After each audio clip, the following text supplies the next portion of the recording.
السلام علیکم۔ آپ سن رہے ہیں سعدیہ عابد کا افسانہ کھو نہ جائے خوشی۔ پاری پاگل مت بن، اس طرح کسی کو فون کرنا غیر اخلاقی حرکت ہے۔ یار ماہی کرنے دینا، ہم کون سا سیریس ہے، شوگر میلہ ہی تو لگانا چاہتے ہیں۔ وہ ریفریشمنٹ کے لوازمات کی ٹرے ان دونوں کے سامنے رکھتے ہوئے بولی تھی۔ پاری نے چپس اور ماہی نے لمحہ ضائع کیے بنا نمکو کی پلیٹ اٹھا لی تھی۔ لیکن مجھے تم دونوں کا یہ شگل میلہ کچھ خاص پسند نہیں آ رہا۔ کسی کی دل آزاری کو تم لوگ شگل سمجھتی ہو؟ وہ پلیٹ خالی کرتے ہوئے بول رہی تھی۔ ماہی کو وہ دونوں ہی گھورنے لگے کہ اس کی ناسہانہ باتیں فی الحال وہ سننے کے موڈ میں نہیں تھی۔ پاری تو ایک دفعہ پھر سوچ لے، اپنے اکلوتے ہینڈسم بھائی کی اس لیکچرار سے شادی کروا کے بعد میں تجھے پچھتانا نہ پڑے۔ یہ تجھے اور تیرے بھائی کو صبح شام ناسہانہ ڈوز دیا کرے گی۔ میوش نے پلیٹ ٹرے میں رکھی اور اس کی گردن پکڑ لی۔ دوست نماد دشمن؟ وہ گھبرائی تھی۔ پریوش ہنسنے لگی تو وہ اس کے واویلوں پر گردن چھوڑتی اس کو گھورنے لگی۔ قسم سے تم ایسے کبھی بھیا کو مت دیکھنا، ورنہ وہ اپنا دل ہار جائیں گے۔ اس نے شرارت سے آنکھیں گھمائی تھی۔ کہاں یار، انہیں کیسے بھی دیکھ لوں، ان پر میری کوئی نگاہ اثر ہی نہیں کرتی، اور جب وہ تنبیہ کرتی نگاہ ڈالتے ہیں مجھ پر گھڑوں پانی پڑ جاتا ہے۔ وہ اداس ہو گئی تھی۔ چل نا، تو دل چھوٹا نہ کر۔ مجھے پکا یقین ہے کہ وہ دن دور نہیں ہے جب بھیا کو تیرے سوا کچھ دکھائی ہی نہیں دے گا۔ پاری پر یقین لہجے میں ایسے بولی جیسے ستاروں قسمت کا حال جانتی ہو۔ وہ پھیکی ہنسی ہنسی۔ کیا یار، تم دونوں نے پھر ڈرامہ شروع کر دیا؟ ماحول کی اداسی کم کرنے کو پاری مصنوعی خفگی سے بولی تھی۔ ہاں تو ہی نمبر نہیں ملا رہی۔ پاری نے پاری کو گھورا تھا تو ماہی کچھ کہتی کہ وہ دونوں کورس میں بولی، ایک کال کرنے سے کچھ نہیں ہوتا، تو بھی انجوائے کر، ہمیں بھی کرنے دے۔ میری طرف سے باہر میں جاؤ۔ وہ تپ گئی تھی۔ پاری نے کورس سیل فون سے نمبر ڈائل کرنے لگی۔ 0300 ملانے کے بعد 2 نمبر فاری سے اور 2 نمبر ماہی سے پوچھ کر نمبر مکمل کر لیا اور لاؤڈ سپیکر آن کر دیا۔ کچھ ہی دیر میں ایک قدرے موٹی زنانہ آواز ابھری۔ ماہی کو بے ساختہ ہنسی آئی تھی۔ وہ تو بر وقت قریب بیٹھی فاری نے اس کے منہ پر ہاتھ رکھ دیا، مگر لائن کٹ چکی تھی اور اتفاق ہی تھا کہ انہوں نے 3 دفعہ کال ملائی اور تینوں ہی دفعہ دوسری جانب خاتون تھی۔ فاری نے اب کے P T C N number dial کیا۔ السلام علیکم جی، کس سے بات کرنی ہے؟ لہجے و انداز سے وہ گھر کی ملازمہ لگی۔ فاری نے اسے اوکے کا سگنل دیا تو وہ بولی، ثقفہ خان سے بات کرنی ہے۔ وہ آرام سے بولی، یہ نام کچھ دیر قبل انہوں نے ناول میں پڑھا تھا۔ چھوٹے صاحب تو گھر پر نہیں ہیں جی؟ ہیں؟ ماہی تو کہہ رہی تھی کہ یہ نام اس دنیا میں کسی کا نہیں ہوگا، کہ ناول کے ہیرو ناول کے صفحات سے کبھی باہر نہیں آتے۔ لاؤڈ سپیکر آن تھا، اس لیے وہ گود میں تکیہ رکھ کے اس پر دبے لہجے میں بولی تھی۔ میں نے تو آج تک نہیں سنا، بس اس لیے۔ وہ ان دونوں کے گھورنے پر کچھ خفیف ہو گئی تھی اور فاری نے اس سے کہا تھا کہ وہ کچھ اور پوچھے۔ اب تکیہ ہٹا کر بولی، ثقفہ خان گھر پر نہیں ہے، کوئی تو ہوگا، کسی بھی گھر کے فرد سے بات کروا دو۔ بیگم صاحبہ کو نہیں بلا سکتی جی، وہ سو رہی ہیں، طبیعت خراب ہے ان کی۔ میں نے اٹھایا تو چھوٹے صاحب مجھے جان سے مار دیں گے۔ کیوں مار دیں گے جان سے؟ کیا وہ اتنے ظالم ہیں؟ وہ مسکراہٹ ہونٹوں تلے دباتی شرارت سے بولی تھی۔ نہیں جی، ظالم تو نہیں ہے، بس غصے کے بہت تیز ہے، ناک پر مکھی بیٹھنے نہیں دیتے جی، دوسری جانب بڑی معصومیت سے کہا گیا تھا۔ اچھا تو پھر کیا مچھر کو بیٹھنے دیتے ہیں؟ ماہی کی رگیں ظرافت پھڑکی تھی۔ یہ آپ کیسی باتیں کر رہی ہیں جی، اور آپ ہیں کون؟ وہ تینوں ایک دوسرے کو دیکھ کر دبے دبے انداز میں ہنسنے لگی کہ سب سے پہلے کیا جانے والا سوال اب کیا گیا ہے۔ میں چاندنی ہوں، تمہارے چھوٹے صاحب کی گرل فرینڈ۔ یہ جملہ فاری نے کہا تھا۔ یہ کیا ہوتا ہے جی؟ وہ تینوں ایک دوسرے کو آنکھوں ہی آنکھوں میں اشارے کرنے لگی۔ دوست میں تمہارے صاحب کی دوست ہوں، ثقفہ اور میں ایک دوسرے سے محبت کرتے ہیں۔ تم نے کبھی کسی سے محبت کی ہے؟ فاری نے دوستانہ انداز میں پوچھا تھا۔ نہیں جی، وہ اماں کہتی ہے کہ لڑکیوں کو صرف اپنے خاوند سے محبت کرنی چاہیے۔ اس کا شرمایا لہجہ ان تینوں سے ہنسی کنٹرول کرنا مشکل ہو گیا۔ اچھا تو تم شادی شدہ ہو؟ ماہی نے پوچھا تھا۔ نہیں جی، پر اماں کہتی ہے وہ میرے 16 سال کے ہوتے ہی میرا بیاہ کر دے گی۔ ماہی اب کے ہنسی روک نہیں سکی تھی۔ آپ ہنس کیوں رہی ہو جی؟ اس کے معصومیت سے پوچھنے پر ان دونوں نے اسے کھا جانے والی نگاہوں سے دیکھا۔ تمہارے چھوٹے صاحب کب آتے ہیں؟ فاری نے موضوع بدلا تھا۔ وہ اس وقت تو کبھی نہیں آتے جی، صبح 10 بجے جاتے ہیں، کبھی 7 بجے تو کبھی 8 بجے، اور اس کے بعد بھی آتے ہیں جی، وہ فرما برداری سے بتا رہی تھی۔ تمہارے صاحب کرتے کیا ہیں؟ ماہی نے پوچھا تھا۔ جی اپنا کاروبار ہے جی، ہمارے چھوٹے صاحب بہت اچھے، بہت دیالو ہیں جی۔ تمہارے چھوٹے صاحب کٹھور اور سنگ دل بھی ہیں۔ انہوں نے مجھ سے محبت کی پتنگیں بڑھائیں، اور جب میں ان کی محبت میں رنگ گئی تو میرے سارے رنگ چھین لیے، میرے دل کے کوڑے کاغذ پر اپنی شبیہ اتار کر محبت کی شکل ہی ایک دم مسخ کر دی۔ اور تم کہتی ہو تمہارے صاحب ظالم نہیں ہیں؟ فاری نے سارے ڈائیلاگ وہی بولے تھے جو اس نے ناول میں پڑھے تھے۔ نہیں جی، ہمارے صاحب ایسے نہیں ہیں، صاحب کسی لڑکی سے دوستی بھی نہیں ہے، وہ لگی لپٹی کے بغیر بول رہی تھی۔ تم گھر کی ملازمہ ہو، تمہیں کیا معلوم کہ وہ کس سے دوستی کرتا ہے اور کس سے نہیں؟ وہ تو تم پر بھی بری نظر رکھے ہوئے ہے۔ اس کے فاری مزے سے بول رہی تھی۔ فاری نے اس کے بازو میں چٹکی کاٹی تھی۔ تمیز سے، حد سے بڑھنے کی ضرورت نہیں ہے۔ اس نے کھلا ہوا ڈائجسٹ بند کر دیا کہ جس کو دیکھ دیکھ کر بول رہی تھی۔ نہیں جی، چھوٹے صاحب تو نگاہ اٹھا کر بھی نہیں دیکھتے، وہ بہت شریف انسان ہے۔ آپ کو ضرور غلط فہمی ہوئی ہے جی۔ غلط فہمی مجھے نہیں تمہیں ہوئی ہے جی، اور میں نے تو تمہیں سمجھا دیا، اب آگے تمہاری مرضی۔ اس نے لائن کاٹ دی۔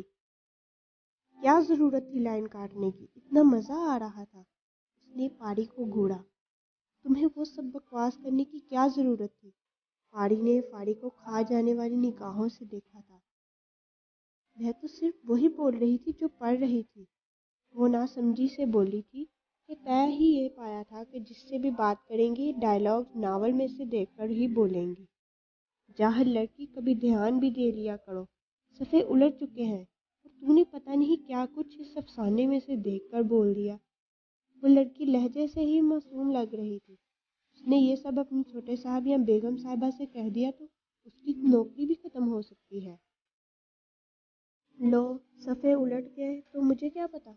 اب تم نے بھی تو کہا تھا کہ سکا خان صرف ناول میں ہی نام ہے، ریئل میں کسی کا نہیں ہوگا۔ ہمیں تو پہلی کار ہی اس نام کے شخص سے جا ملی، وہ کہاں زیادہ دیر شرمندہ رہ سکتی تھی۔ اچھا اب دونوں الجھو مت، میں دوبارہ کار ملاتی ہوں، پاری بولی تھی۔ کار ملا کر کیا کہو گی؟ ماہی نے پاری کو دیکھا۔ کچھ بھی، تاکہ کوئی ہماری وجہ سے کسی کے کردار پر تو شک نہ کرے۔ پاری نے جواب دیا تھا اور پاری نے وہی نمبر دوبارہ ڈائل کیا اور اسی نے کال ریسیو کی۔ تمہارے صاحب ویسے ہی ہیں جیسا تم سمجھتی ہو، میں نے وہ سب غصے میں کہا تھا، وہ لگی لپٹی کے بغیر بولی۔ اس لیے نا جی کہ آپ کے چھوٹے صاحب سے لڑائی ہوئی ہے؟ تم سے کس نے کہا؟ فریحہ الجھ کر بولی تھی۔ میں نے اندازہ لگایا ہے جی، جب اماں اور ابا کی لڑائی ہوتی ہے تو اماں بھی ابا کو نہ جانے کیا کچھ کہہ دیتی ہے، اور جیسے ہی غصہ اڑن چھو ہوتا ہے تو وہ دونوں شیر و شکر ہو جاتے ہیں جی۔ پاری کے لبوں پر بے ساختہ مسکراہٹ نکل گئی تھی۔ مگر میری تمہارے صاحب سے شادی نہیں ہوئی ہے جی، تمہارے صاحب نے میرا دل توڑ دیا ہے، بے وفائی کی ہے مجھ سے، محبت کے جھوٹے سپنے دکھا کر میری نیندیں حرام کر دی ہیں۔ پاری لہجہ بڑھ کر رکی اور پاری کو ناول کے جتنے ڈائیلاگز یاد تھے ایک ہی سانس میں کہہ دیے۔ صاحب ایسے لگتے تو نہیں ہیں جی، اور ایک مشورہ ہے جی، آپ بیگم صاحبہ سے بات کر لو جی۔ صاحب بیگم صاحبہ کی کوئی بات نہیں ٹالتے، آپ بیگم صاحبہ کو پسند آ گئی نا جی، تو صاحب آپ سے شادی سے انکار کر ہی نہیں سکیں گے جی۔ وہ بڑی سمجھداری سے بول رہی تھی۔ پھر تم کب بیگم صاحبہ سے اپنی شادی کی بات کر رہی ہو جی؟ ان دونوں نے پاری کو شرارت سے دیکھا اور وہ ان دونوں کو گھورنے لگی۔ وہ تینوں چونکی تو تب جب ایک مضبوط بھاری گمبھیر لہجہ سماعتوں میں گونجا۔ ہیلو، سقفہ خان اسپیکنگ۔ وہ تینوں باتوں میں لگی تھی اس لیے توجہ نہیں دے سکی۔ سیل فون پر تکیہ رکھا تھا جبکہ ملازمہ نے اسے سلام کر کے بتایا تھا کہ اس کے لیے فون ہے، اور ریسیور لے کر اس نے اپنے مخصوص انداز میں کسی بھی بات سے قبل تعارف کروایا تھا۔ وہ باتوں میں مگن نہ ہوتی اور موبائل پر تکیہ نہ رکھا ہوا ہوتا تو دوسری جانب ہونے والی گفتگو ضرور سنتی۔ آواز پر اس کا ہاتھ ہوا میں ہی معلق رہ گیا جس میں اس نے تکیہ اٹھایا تھا۔ ہیلو، کوئی بول ہی نہیں رہا۔ فضول قسم کی کالز نہ تم ریسیو کیا کرو اور مجھے دینے کی تو ہرگز ہمت بھی نہ کیا کرو۔ آؤ جا کر میرے لیے فریش اورنج جوس۔ بولنے پر آمادہ نہ پا کر ملازمہ کے مخصوص لہجے میں وہ شرمندہ ہوتی وہاں سے بھاگ لی۔ اتنی دیر بعد تینوں ہی صورتحال سمجھ گئی۔ پاری اپنے خود اعتماد انداز میں میدان میں اتری۔ چاندنی بول رہی ہوں ریسیور رکھ دوبارہ ریسیور لگا لیا۔ چاندنی، تمہاری چاندنی، تم بھول گئے مجھے؟ نے اس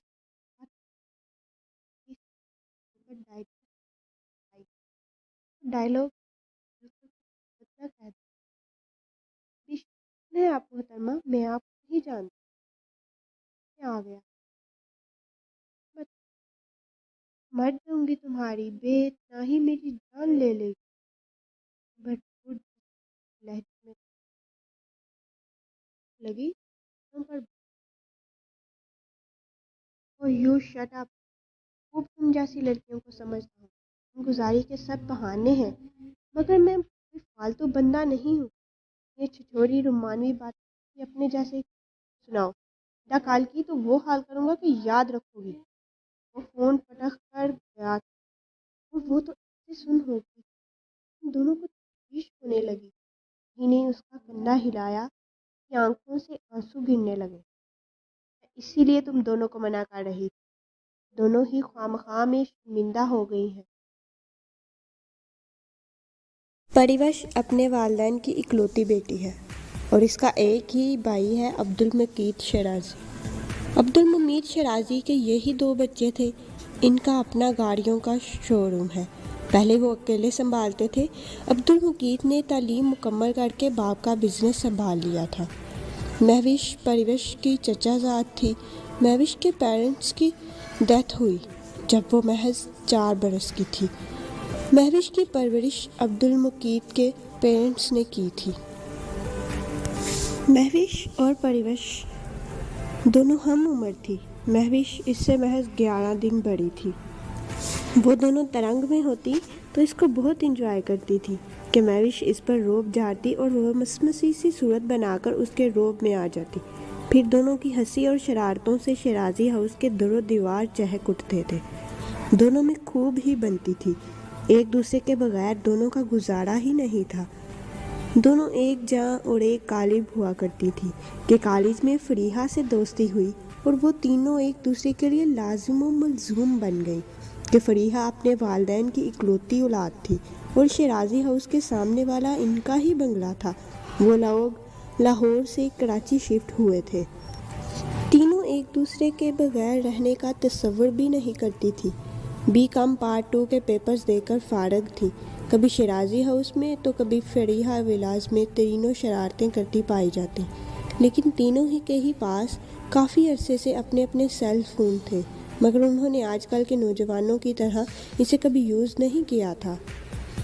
اپریل فول کی ایک کہانی پڑھی تھی تو نادر خیال آیا اور ماہی کے بہت منع کرنے کے باوجود بھی وہ دونوں اپنی کر کے ہی رہی، اور جس کا انجام بھی دیکھ لیا کہ بعض دفعہ شرارت جان کو آ جاتی ہے۔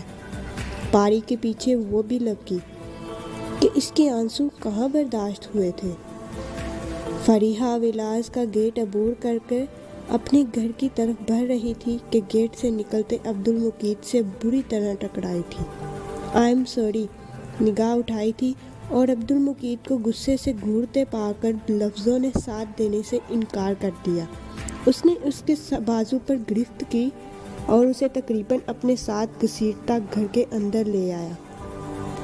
اپنے کمرے سے لابی کی طرف آتی بینش بری طرح چونکی تھی، جبکہ اس نے اسے ماں کی طرف دھکیل کر بازو آزاد کر دیا تھا۔ مما اپنی لاڈلیوں کو کچھ لگام ڈالیں، شتر بے مہار بنے منہ اٹھائے کہیں بھی چل پڑتی ہے، اور آج تو حد ہی ہو گئی۔ وہ غصے سے کھول رہا تھا۔ ہوا کیا ہے عبدالمقید، اتنے غصے میں کیوں ہو؟ یہ آپ کی لاڈلی اندھا دھند سڑک پر دوڑ رہی تھی۔ عقل دے مما ان دونوں کو، ورنہ میرے ہاتھوں کسی دن ضائع ہو جائیں گی۔ وہ ماہی کو گھورتا تن فن کرتا وہاں سے نکلتا چلا گیا۔ وہ مما پاری فاری کے گھر سے خفا ہو کر آ گئی تھی تو میں اس کے پیچھے آئی تھی۔ انہیں میں نے اپنی ہی دن میں دیکھا نہیں، ماہی شرمندگی سے کہہ رہی تھی۔ تم دونوں اب شرارتوں اور شوخیوں کو خیر بات کہہ دو، اور تم اپنے اندر کچھ بردباری پیدا کرو بیٹا، کہ میں چاہتی ہوں کہ تمہاری اور عبدالمقید کی شادی ہو جائے، اس لیے تم اس کی پسند کے سانچے میں خود کو ڈال لو۔ انہوں نے اپنی خواہش کا اظہار پہلی دفعہ کیا تھا اور وہ انہیں حیرت سے دیکھ رہی تھی۔ میری جان، ماں ہوں تمہاری، تمہارے دل کی خوب خبر ہے مجھے، اور تم جو اپنی بے وقوف سہیلیوں کے ساتھ مل کر عبدالمقید کا دل جیتنے کی کوشش کرتے ہوئے ہمیشہ اس کے عتاب کا نشانہ بنتی ہو، سب سے باخبر ہوں۔ انہوں نے اس کی ناک کھینچتے ہوئے شرارت سے کہا تھا، اور وہ بری طرح جھینک کر ان کے سینے میں منہ چھپا گئی تھی۔ عبدالمقید کو قابو کرنا مشکل نہیں ہے، مگر تم جو کرتی ہو وہ سب اتنا بچکانا ہوتا ہے کہ وہ تم پر غصہ کیے بغیر رہ ہی نہیں پاتا۔ وہ کافی دوستانہ انداز میں بولی تھی کہ انہوں نے بچوں پر بے جا پابندیاں اور سختیاں کبھی عائد نہیں کی تھیں۔ تو میں کیا کروں مما، پھاڑی اور پاڑی جو کہتی ہیں میں تو صرف وہی کرتی ہوں۔ وہ دونوں تو کم عقل ہیں، اب میں جو کہوں وہ کرتی جانا، انہوں نے پیار سے کہا تھا۔ مما لیکن وہ مجھے کیوں ناپسند کرتے ہیں؟ ارے کس نے کہا بیٹا، وہ تمہیں ناپسند نہیں کرتا، بس وہ فطری طور پر ہی کچھ سنجیدہ طبیعت کا مالک ہے، اور وہ صرف تمہیں نہیں بلکہ پاری کو بھی تو ہر وقت ڈانٹتا رہتا ہے۔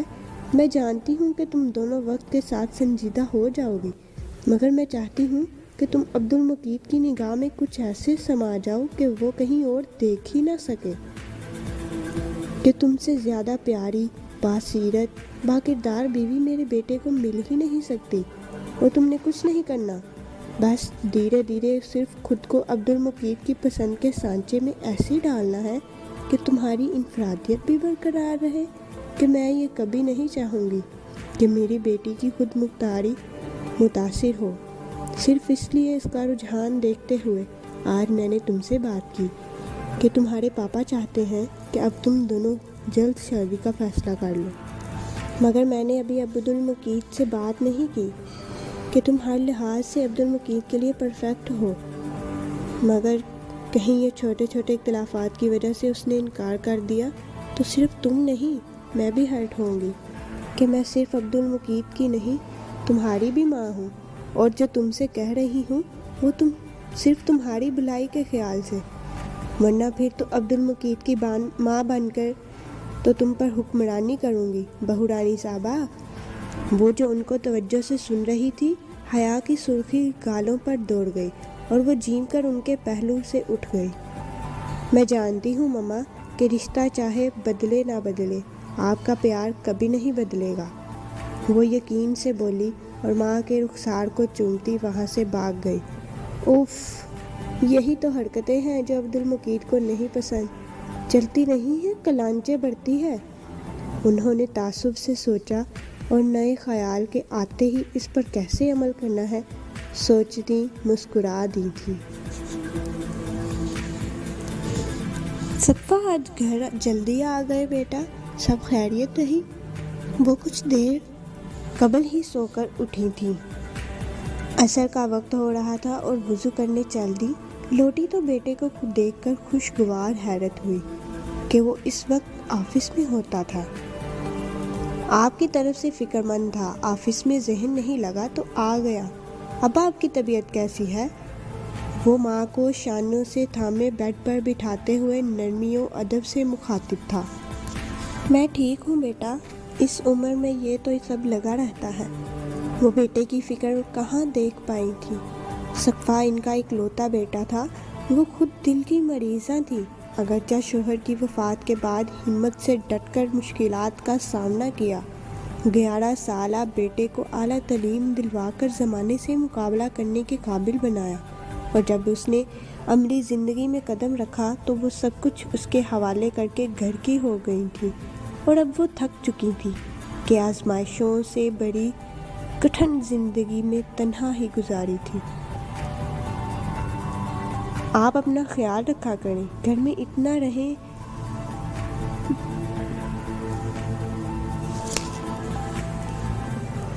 آپ اپنا خیال رکھا کریں، گھر میں اتنا رہی ہے نا۔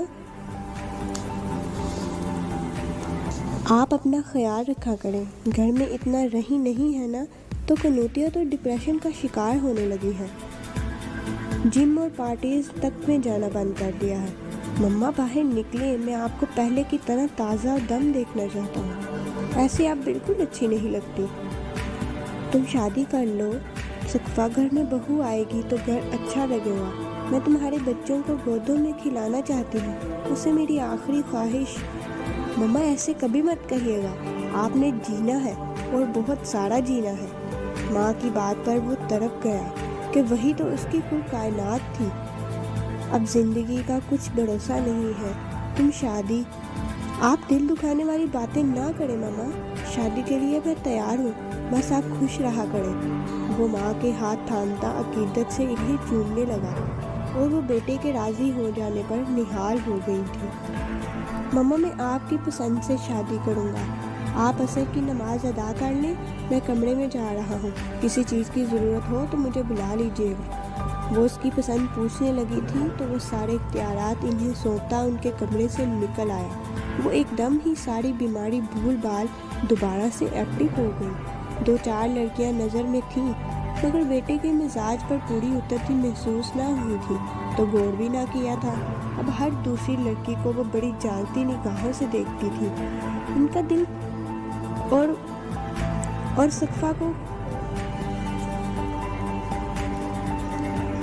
صفا ماں کو خوش دیکھ کر مطمئن ہو گیا تھا کہ ان کی بیماری اس کو دہلانے لگی تھی۔ اسی دوران انہیں اپنی کالج فرینڈ مل گئی جو شادی کے بعد لاہور چلی گئی تھی اور رابطہ ختم ہو گیا تھا۔ اس کی بیٹی کو دیکھا تو وہ بیٹے کے معیار پر اترتی محسوس ہوئی اور دوسری ہی ملاقات میں انہوں نے اس سے کہہ بھی دیا، فاری مجھے بہت اچھی لگی ہے روزینہ، اگر تمہیں اعتراض نہ ہو تو فاری اور صفا ایک دوسرے سے مل لیں۔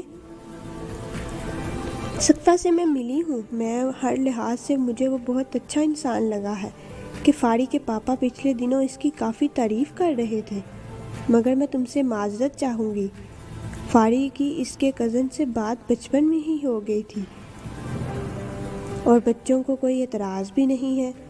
روزینہ نے طریقے سے بات کی تھی اور انہیں کچھ مایوسی سی ہوئی تھی۔ میرے سرکل میں بہت سی لڑکیاں ہیں لیکن تم تو جانتی ہو بھائی آج کل کی لڑکیاں کیسی سوچ رکھتی ہیں، ماجن لڑکی میرے بیٹے کو لے اڑے یہ میں کہاں گوارا کر پاؤں گی، اس لیے مجھے تو ایسی لڑکی کی تلاش ہے جو میرے بیٹے کو خوش رکھے، میرے بیٹے کو مجھ سے چھین کر نہ لے جائے، کہ وہی تو میری کل کائنات ہے۔ فاری کو میں زیادہ نہیں جانتی لیکن میں تمہیں جانتی ہوں، تم نے سسرال کے ساتھ گزارا کیا تو تمہاری بیٹی ایک سانس تو کم از کم برداشت کر ہی سکتی ہے۔ وہ سچائی سے ہر بات کہہ گئی تھی۔ میرے نزدیک رشتے ہمیشہ اہم رہے، میں نے ایک برے سسرال کے ساتھ گزارا کیا اور اپنی بیٹی نند کے بیٹے کو دے رہی ہوں کہ میں تو سمجھتی ہوں انسان کی بقا اس کی رشتوں میں سے ہے۔ آج سے 2 برس قبل جب میں یہاں آئی تو اس وقت میرے سسر بیمار تھے، ان کے انتقال کے بعد ساس کو فالج ہو گیا۔ یہ تمام باتیں کافی ڈپریسنگ تھی۔ میں یہاں کراچی واپس آنے کے بعد بھی پرانی دوستوں سے رابطہ نہ کر سکی کہ فرصت ہی نہیں تھی۔ تمہیں برسوں بعد دیکھا تو دل ہی مسرت ہوئی۔ تمہاری باتیں دل کو لگنے والی ہیں کہ اکلوتے بیٹے کو کھونے سے ڈرتی ہوں، کہ میں بھی ان احساسات سے گزری ہوں۔ کافی عرصے بعد دل کی بات کہنے کو کوئی میسر آیا ہے تو دونوں ہی نے خوب دلوں میں باتیں جمع کی ہوئی ایک دوسرے سے شیئر کرنے لگے۔ میری نظر میں ایک لڑکی ہے، فاڑی کی دوست ہے، کہو گی تو ملوا دوں گی۔ وہ کہہ ہی رہی تھی کہ کسی نے شائستگی سے سلام کیا۔ وہ دونوں ہی اس کی طرف متوجہ ہوئی۔ آنٹی فاڑی کہاں ہے؟ وہ پوچھ رہی تھی، جبکہ رخشندہ اس کا جائزہ لے رہی تھی۔ گلابی چہرہ، تیکھے نین نقش، لمبی سمارٹ۔ انہوں نے بیٹے کو تصور کی آنکھ سے اس کے ساتھ کھڑا دیکھا اور مطمئن ہو گئی کہ یہ لڑکی انہیں پہلی نظر میں ہی پسند آ گئی تھی۔ روزینہ کے بتانے پر کہ فریحہ اپنے کمرے میں ہے، وہ اس کی طرف چلی گئی۔ یہ بچی کون تھی روزینہ؟ وہ بے قراری سے پوچھ رہی تھی۔ میں اسی کا کہہ رہی تھی، پریوش نام ہے، سامنے ہی رہتے ہیں، ہو سکتا ہے تم نے نام سنا ہو، عبدالممید شیرازی کا، انہی کی اکلوتی بیٹی ہے، ایک ہی بھائی ہے بڑا۔ وہ مسکرا کر تفصیل بتانے لگی تھی۔ تصویر ہوگی تمہارے پاس؟ تصویریں کہو، میری بیٹی کی بیسٹ فرینڈ ہے، یہ سمجھ لو میرے لیے بالکل میری فاری کی طرح ہے۔ ایک اور بچی ہے، فاری کی دوست ماہی، مگر مجھے لگتا ہے کہ مسز شیرازی ماہی کو اپنی بہو بنانا چاہتی ہے۔ تم پریوش کی تصویر لے جاؤ، سقفہ کو دکھا لو، دیکھ کر انکار تو وہ کر ہی نہیں سکے گا کہ پریوش نام کی طرح خوبصورت ہے، دونوں طرف کی ذمہ داری بھی میری۔ وہ کافی موڈ میں تھی۔ رخشندہ مسکرا دی۔ واپس گھر آ کر انہوں نے بیٹے کو تصویر دی تھی، جسے اس نے خاموشی سے لے کر سائڈ ٹیبل کی دراز میں ڈال دیا اور ماں کے پوچھنے پر ہاں کہہ دی کہ اس نے شادی ماں کی مرضی سے ہی کرنی تھی، اور جب سارے اختیارات ماں کو دے ہی دیے تھے تو تصویر دیکھ کر اس نے کیا کرنا تھا۔ بیٹے کی ہاں کرنے کی دیر تھی اور وہ پریوش کے گھر پہنچ گئی۔ سقفہ ہر لحاظ سے بہترین تھا، اوپر سے فاری کی مما کی ضمانت، چھان بین کے بعد ہاں کر دی گئی اور وہ شادی کے لیے بس ضد ہو گئی، اور یوں شیرازی ہاؤس میں شادی کے ہنگامے جاگ اٹھے۔ انہوں نے عبدالمجید سے مہوش کے لیے بات کی تھی، وہ تو راضی ہی تھا کہ صرف وہی پاگل لڑکی نہیں، وہ بھی اس سے محبت کرتا تھا۔ ڈائریکٹ کہہ نہ سکا تو ناپسندیدگی کے اظہار کے ذریعے اس کو اپنی پسند کے سانچے میں ڈالنا چاہا۔ وہ بیٹے کے تیور کچھ نہ کچھ سمجھ ہی گئی تھی، اس لیے نامحسوس انداز سے انہوں نے مہوش کو اس کی پسند کے سانچے میں ڈال لیا تھا، اور گھر میں وہ 3 ہی بچے تھے اور تینوں کی ایک ساتھ ہی شادی ہو رہی تھی۔ فاری اپنے گھر سے شیرازی ہاؤس میں پائی جاتی، سقفہ نام پر وہ تینوں ہی چونکی تھی۔ ماہی نے تو کہا بھی تھا کہ یہ وہی سقفہ نہ ہو۔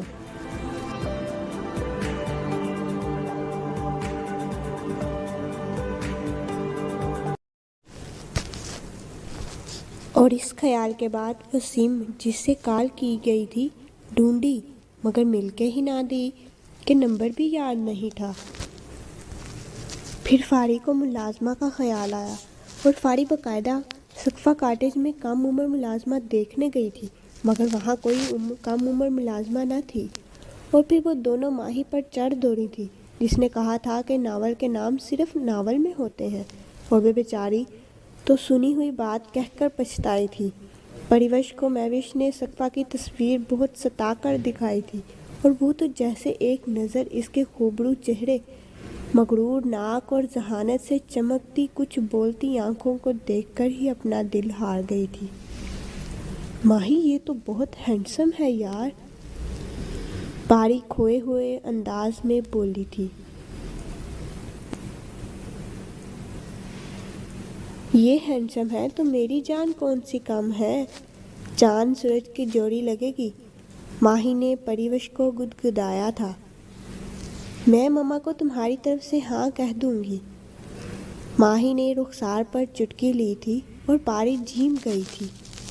لو جی، تصویر دیکھ کر یہ حال ہے، محترم سامنے ہوں گے تو کیا کرو گی؟ ماہی نے چھیڑا تھا۔ ماہی، جب انہوں نے میری تصویر دیکھی ہوگی تو کیا اس طرح کی کیفیت کا شکار ہوئے ہوں گے؟ پاری قدرے آہستگی سے پوچھ رہی تھی۔ مجھ سے کیا پوچھ رہی ہو؟ مجھے کیا خبر؟ تم شادی کے بعد خود ہی ڈائریکٹ پوچھ لینا۔ ماہی نے تصویر اس کے ہاتھ سے جھپٹی اور غور کرنے لگی کہ ایسا کیا ہے اس بندے میں کہ جو وہ دیکھتے ہی دیوانی ہو گئی ہے، مگر اسے ماننا پڑا کہ وہ واقعی نظر انداز کرنے کے قابل نہیں تھا، بس چاہے جانے کے لائق تھا۔ تو صحیح کہہ رہی تھی پاری، تو صحیح کہہ رہی تھی پاری، بندہ تو واقعی ڈیشنگ ہے، اور آنکھیں ایسی بولتی تو بہت ہی کم کسی کی ہوتی ہیں۔ تو ان کے دیکھنے پر ہی بے ہوش ہو جایا کریں گی، وہ سنجیدگی سے کہتی ہوئی پٹری سے اتر گئی تھی، اور پاری اسے گھورتے ہوئے کشن مار کر اٹھی تھی، اور کمرے میں ان دونوں کے قہقہے گونج اٹھے اور وقت پر لگا کر اڑ گیا، اور وہ 1.5 ماہ کے قلیل عرصے میں پریوش سقفہ خوان بن گئی۔ وہ تھکا ہارا بوجھل ذہن و دل کے ساتھ کمرے میں داخل ہوا۔ بیڈ کی طرف بڑھتے ہوئے اس کی نگاہ اٹھی اور اٹھی کی اٹھی رہ گئی۔ ٹی پنک شرارے میں 16 سنگار کیے وہ بیڈ گراؤنڈ سے ٹیک لگائے بیٹھے بیٹھے سو رہی تھی۔ جھومر ماتھے کی بجائے سر پر الٹا پڑا تھا، بندیا اصلی جگہ سے ہٹ کر مانگ کی دائیں طرف سجی تھی۔ مٹا مٹا سا میک اپ، آنسوؤں کی لکیر اس کے رونے کی گماز کر رہے تھے۔ وہ بے اختیاری میں اسے دیکھے گیا۔ وہ دھیمے سے کسمسائی تو زیورات کی جھنکار کمرے میں گونج اٹھی۔ وہ وہاں سے ہٹ کر واش روم میں چلا گیا۔ لوٹا تو وہ سابقہ پوزیشن میں ہی ملی۔ گھڑی پر نگاہ دوڑائی تو صبح کے 7 بج رہے تھے۔ وہ سرد سانس کھینچتا بیڈ پر دراز ہوا تھا کہ دروازے پر دستک ہوئی تھی کہ وہ ملازمہ کو چائے اور سر درد کی گولی لانے کو کہہ آیا تھا۔ دستک کی آواز پر وہ اٹھا اور دوسری طرف اس کی بھی آنکھ کھل گئی۔ ذہن بیدار ہوتے ہی اس کو اپنی ناقدری یاد آنے لگی۔ آنکھیں بے اختیار ہو کر برس پڑیں۔ وہ ٹرے لے کر مڑا تو نہ صرف اس کو جاگتے بلکہ روتے ہوئے بھی پایا۔ میں آپ سے معذرت خواہ ہوں۔ اس نے آنسوؤں بھری نگاہیں اس پر اٹھائیں۔ وہ پریشان ہو گیا کہ بہرحال غلطی اس سے ہوئی کہ جاتے ہوئے خود نہیں تو ملازمہ کے ذریعے تو اسے انفارم کر ہی سکتا تھا۔ آپ کو مجھ سے شادی نہیں کرنی تھی نہ کرتے، مگر آپ کو میری توہین کرنے کا حق حاصل نہ تھا۔ اس کی آواز بھرا گئی تھی۔ میں نے آپ سے صرف اس لیے شادی کی کہ ماما نے آپ کو ہی میرے لیے چنا۔ اس کمرے میں آنے سے قبل مجھے اندازہ تک نہ تھا کہ یہاں موجود لڑکی کیسی ہوگی۔ میں آپ کو فرسٹ ٹائم دیکھ رہا ہوں، مگر رات کمرے میں نہ آنے کی وجہ ناپسندیدگی نہیں تھی کہ میں نے اپنی شادی کا اختیار کچھ سوچ کر ہی اپنی ماں کو دیا تھا۔ میں نے آپ کی کوئی توہین نہیں کی۔ اور توہین کیسے کی جاتی ہے سقفہ خان؟ جس درد سے میں گزری، آپ گزرتے تو احساس ہوتا کہ توہین کیا ہوتی ہے۔ Stop it! بات جانے بغیر تماشا لگانے کی ضرورت نہیں ہے۔ ماما کی رات طبیعت خراب ہو گئی تھی اور مجھے انہیں لے کر ہسپتال جانا پڑا، اور آپ چاہتی ہیں کہ میں اپنی ماں کو چھوڑ کر آپ کے قدموں میں آ بیٹھتا آپ کے حسن کے قصیدے پڑھنے کو؟ وہ غصے میں آ چکا تھا اور وہ شرمندہ ہو گئی تھی۔ آئی ایم سوری، بٹ میرے علم میں آنٹی کی ناسازی طبیعت نہیں تھی، مجھے بتایا تو جا سکتا تھا۔ اس نے شکوہ بھی ساتھ ہی کر ڈالا۔ ماما کی حالت نے میرے حواس سلب کر لیے تھے۔ آپ کی بے آرامی کی وجہ سے میں نے آپ کو نہیں بتایا۔ آپ شرمندہ نہ ہوں، آپ چینج کر لیں جا کر، اور اگر آپ کو برا نہ لگے تو میں کچھ دیر آرام کرنا چاہتا ہوں۔ اس نے نرمی سے کہا تھا اور وہ اثبات سے گردن ہلاتی وہاں سے ہٹ گئی اور فریش ہو کر نیچے آ گئی۔ معافی چاہتی ہوں چھوٹی بیگم صاحبہ، میں تو خود ابھی ہسپتال سے آئی ہوں۔ شندا سے میں نے کہا تھا وہ آپ کو بتا دے، مگر وہ بھول گئی۔ لیکن آپ پریشان نہ ہوں، بیگم صاحبہ ٹھیک ہیں۔ ملازمہ قدرے شرمندگی سے بولی تھی اور وہ خاموش ہو گئی تھی۔ کہتی بھی تو کیا، ناشتے کے لیے کہا تھا مگر اس نے منع کر کے صرف جوس پیا تھا اور واپس اپنے کمرے کی طرف بڑھی تھی کہ نہ جانے کون سے کمرے سے وہ 15-16 سال کی سانولی سی پرکشش لڑکی اس کے سامنے آ گئی۔ پریوش کو اس نے سلام کیا تو وہ اسے غور سے دیکھنے لگی، جو اس کی دلچسپی سے دیکھ رہی تھی، اور اس نے نام پوچھا تو اس نے بلا جھجک بتا دیا، مگر نام سن کر اس کے چہرے کے تاثرات بڑے عجیب ہو گئے تھے۔ کیا ہوا، تمہیں میرا نام پسند نہیں آیا؟ نا جی، آپ کا نام تو بڑا سونا ہے جی، وہ جلدی سے بولی تھی اور اس کی آواز اور لہجہ سنا سنا لگ رہا تھا۔ میرا نام سن کر پھر تم اتنا چونکی کیوں؟ کیا تم میرا نام دوسرا ایکسپیکٹ کر رہی تھی؟ میرے کہنے کا مطلب ہے تمہیں لگتا تھا کہ میرا کوئی دوسرا نام ہے، روشنی یا چاندنی ٹائپ؟ اس نے جان کر یہ سب کہا تھا۔ ہاں جی چھوٹی بیگم صاحبہ، وہ جو چھوٹے صاحب ہیں نا، وہ نا جی کسی سے محبت کرتے ہیں جی، اور اس کا نام تو چاندنی تھا جی۔ تو سچ میں چھوٹے صاحب نے چاندنی بی بی کے ساتھ بے وفائی کی؟ پر صاحب ایسے لگتے تو نہیں، وہ اپنے مخصوص بلا تکان انداز میں کہتی چلی گئی، اور وہ دھک سے رہ گئی۔ اپنے کمرے سے نکل کر اسی طرف آتا سقفہ خان بھی بے طرح چونکا اور اس کا ماتھا شکن آلود ہو گیا تھا۔ پھر تو صاحب اچھے آدمی بھی نہیں ہیں، چاندنی بی بی نے کہا تھا۔ وہ نظر باز قسم کے چھچھوڑے بندے ہیں اور مجھ پر بھی گندی نظر، چھی چھی، میں تو اب کبھی صاحب کے سامنے نہ جاؤں گی۔ اماں کہتی ہیں لڑکیوں کی عزت شیشے کی طرح ہوتی ہے۔ وہ اپنی معصومیت میں بہت کچھ کہہ گئی تھی، اور اس کی تو وہ حالت تھی کہ کانٹوں تو بدن میں خون کی ایک بوند بھی نہیں، اور وہ مٹھیاں بھینچتا لمبے لمبے ڈگ بڑھتا اس کی طرف بڑھا۔ بکواس بند کرو شندانے، وہ دونوں ہی دار پر کانپ اٹھی۔ کیا بکواس کیے جا رہی ہو، ہوش میں تو ہو؟ وہ اس کی خونخوار نگاہوں سے گھور رہا تھا۔ میں نے صرف وہی کہا جی جو چاندنی بی بی نے مجھ سے کہا تھا، وہ کانپتے ہوئے بولی تھی۔ اس کی اماں تقریباً بھاگتے ہوئے وہاں تک آئی۔ صاحب کیا ہوا ہے، شندانے نے کوئی غلطی کر دی؟ میں اس کی طرف سے معافی۔ اس لڑکی کو ابھی اور اسی وقت یہاں سے لے کر جاؤ، اور یہ یہاں مجھے اب کبھی نظر نہ آئے ورنہ جان سے مار دوں گا۔ وہ کسی لحاظ کے بغیر گرجا تھا، اور وہ جلدی سے آگے بڑھی۔ اس نے بیٹی کو 2 ہتھڑ لگائے اور غصے سے گھسیٹتی اسے وہاں سے لے گئی، اور اس نے ڈرتے ڈرتے اسے دیکھا، مگر وہ رکا ہی کب؟ یہ تو کتنا ناراض ہو گئے، اگر جو انہیں پتہ لگے کہ وہ مذاق میں نے میری دوستوں کے ساتھ مل کر کیا تھا تو میرا نہ جانے کیا حشر کریں۔ وہ اس سوچ پر ہی کانپ گئی تھی۔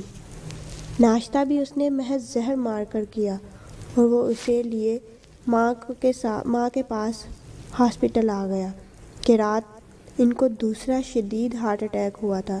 ہاسپٹل کے بعد وہ اسے میکے لے آیا تھا۔ آج عبدالمقیت اور مہوش کا ولیمہ ہے۔ سقفہ خان کی والدہ کی طبیعت کے پیش نظر انہوں نے ولیمہ کینسل کرنا چاہا تھا، مگر سقفہ خان نے طریقے سے انہیں ایسا کرنے سے روک دیا تھا۔ ولیمہ کی تقریب میں وہ 1 گھنٹہ قبل ہی پہنچے تھے، جبکہ وہ صبح سے ہی میکے میں تھی۔ اس کے بعد سب کے ساتھ ہی ہوٹل چلی گئی۔ اب ایک طرف بیٹھی وہ فارغ کو ساری باتیں بتا رہی تھی تو سقفہ نے سن لیا۔ اس کا بس نہیں چلا، وگرنہ وہ اسی وقت اس کا منہ تھپڑوں سے سرخ کر دیتا، اور غصہ کنٹرول کرنا اس کے لیے ہمیشہ ہی مشکل امر رہا تھا۔ اس لیے وہ بہانہ کر کے گھر جانے لگا کہ عبدالمقیت اور ان کی بیگم نے بیٹی کو بھی ساتھ روانہ کر دیا۔ وہ غصے سے کھولتا لب پر لب سختی سے جمائے ڈرائیونگ کر رہا تھا۔ راستے بھر تو وہ کنٹرول کر گیا، مگر گھر آتے ہی اس کا اتنا ہی گہرا غضب ہو گیا کہ آپ کچھ غصے میں لگ رہے ہیں، کیا کوئی بات ہوئی ہے؟ اور وہ پھٹ پڑا۔ بات کیا ہونی تھی مس چاندنی، بس آپ کے کارنامے میرے سامنے آ گئے ہیں۔ اس کو امید نہ تھی کہ یہ بات ہوگی۔ وہ بے بسی سے لب کچلنے لگی اور اس نے سن لینے والی گفتگو کہہ سنائی۔ سقفہ آئی ایم سوری، ہم نے تو جسٹ مذاق۔ Shut up, just shut up. وہ کانپ کر چپ کر گئی۔ تم نے اپنی دوستوں کے ساتھ مل کر میرے کردار کی دھجیاں بکھیر دی، مجھ پر تہمت لگائی، جسٹ مذاق میں۔ زندگی کردار تمہارے نزدیک ایک مذاق ہے؟ وہ اشتعال میں آپے سے باہر ہونے لگا۔ سنی تھی نا تم نے شندانے کی بات؟ اس کو میرے سامنے آنے سے بھی خوف محسوس ہوتا ہے، کیونکہ تم نے کہا کہ میں اس پر بری نظر رکھے ہوئے ہوں، اس لڑکی پر جس کو کبھی نگاہ اٹھا کر نہیں دیکھا۔ میں یہ تک نہیں بتا سکتا ہوں کہ وہ کس رنگت کی حامل ہے، کس سے کپڑے پہنتی ہے، اور تم نے کتنے آرام سے کہہ دیا کہ میں اس پر بری نظر رکھتا ہوں۔ جانتی کیا تھی تم میرے بارے میں جو مذاق میں میرے کردار سے کھیل گئی؟ کب کی میں نے تمہیں چاندنی بن کر محبت، اور کب کی اس بے محبت میں بے وفائی؟ کب دیا تمہیں دھوکہ؟ وہ اس کا بازو آہنی گرفت میں لیے جھٹکا دے کر اسے جھنجھوڑتے ہوئے خونے آشام لہجے میں کہہ رہا تھا۔ آئی ایم سوری صفا، میرا مقصد کسی کا دل آزاری کرنا نہیں تھا۔ ہم نے وہ صرف مذاق میں، ناول میں لکھی باتیں ہی فون پر کہی تھی۔ اس وقت ہمیں اندازہ ہی نہ تھا کہ ہم کتنی بڑی غلطی کرنے جا رہے ہیں۔ میں آپ سے شرمندہ ہوں۔ میں آپ کو جب جانتی ہی نہیں تھی تو کچھ بھی کیسے کہہ سکتی تھی؟ میں آپ سے معافی مانگتی ہوں، مجھے معاف کر دیں صفا، اور اگر آپ کہیں گے تو میں شندانے کی بھی ہر غلط فہمی دور کر دوں گی۔ وہ سسکتے ہوئے نگاہ جھکائے بلکہ چرائے کہہ رہی تھی۔ اس نوازش کی ضرورت نہیں ہے، اور یہ یاد رکھنا ہمیشہ کہ میں تمہارے مذاق کو کبھی معاف نہیں کروں گا کہ تم نے انجوائمنٹ کے لیے میری عمر بھر کی نیک نامی کو داؤ پر لگا دیا۔ تم جیسے لوگوں کو اندازہ بھی نہیں تھا کہ چند لمحوں کو خوشگوار بنانے کے لیے تم جیسے لوگ انسانوں کی زندگی سے کھیل جاتے ہو۔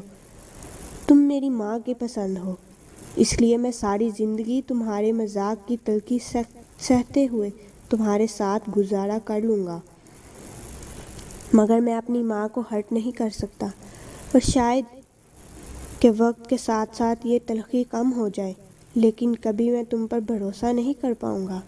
اور یہ احساس کہ تم نے انجوائمنٹ کے لیے میری کردار کشی کی تھی، نہ جانے کتنے لوگوں کو تم نے اپنی دوستوں کے ساتھ مل کر اپنی انجوائمنٹ کا نظر کیا ہوگا، ان کی خوشیوں، ان کے کردار کو گرہن لگایا ہوگا۔ یہ احساس مجھے تم پر کبھی اعتبار نہیں کرنے دے گا۔ وہ نفرت سے کہتا اس کے سامنے سے ہٹ گیا، اور وہ ہوا میں ہی معلق رہ گئی۔ اور اسے ایسے ہی رہنا ہے کہ وقتی طور پر وقت گزاری کے لیے، خوشی حاصل کرنے کے لیے بعض اوقات جو قدم اٹھائے جاتے ہیں وہ بہت غلط ہوتے ہیں، کسی کی پوری زندگی تباہ ہو جاتی ہے۔ اس لیے ہمیں دوسروں کی دل اور زندگیوں سے نہیں کھیلنا چاہیے کہ نہ جانے کون سا داؤ الٹا پڑ جائے اور مسرت حاصل کرنے کی کوشش زندگی بھر کی مسرتوں کو چھین لے، کہ بعض اوقات معمولی سی خطا بھی بخشے جانے کے لائق نہیں ہوتی، کہ خطا آپ کے نزدیک معمولی ہوتی ہے مگر اس کے اثرات و انجام ہرگز بھی معمولی نہیں ہوتے۔ اس لیے لمحاتی خوشی پانے کے لیے غلط راہ کا انتخاب کرنے سے قبل سوچ لینا چاہیے کہ اس سب میں زندگی کی حقیقی مسرت و خوشی ہی کہیں نہ کھو جائے۔ سنبھال رکھو زندگی کی خوشی، وقت جیسے گزرے گزار لو، کہ لمحاتی خوشی کے سبب کھو نہ جائے حقیقی خوشی۔